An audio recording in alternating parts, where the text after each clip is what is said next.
Hello, and welcome back to another God 2 meeting. Today we are doing the internet's quickest set review of Innistrad Remastered. Now, I know what you may be thinking. This is a remastered set, so it has no new cards. That is correct. However, because the set allows for the printing of existing cards at new rarities, more specifically downshifts to common, there are a whopping 16 new cards introduced to the Pauper format, and I'm going to discuss the 5 that might actually matter.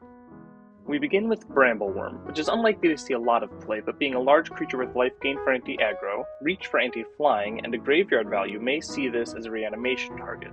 It could also appear in ramp decks, but most of those decks have already cut the arguably much better 7-drop Annoyed Altasaur, so I wouldn't get my hopes up.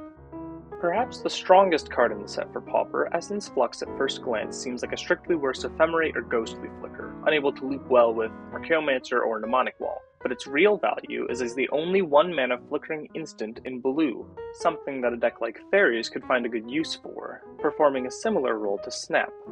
Gisa's Bidding is a card with a very clear home, but a low power level. At best I see this as a Miser included Madness decks looking for just a little more grind to their game. Personally, I think Handwear Watchkeep is bad, but I need it to pad the runtime. Real talk, I saw someone speculating this is a Walls include, but Walls has always seemed combo dependent to me, so a possibly good beater just doesn't fill a meaningful role.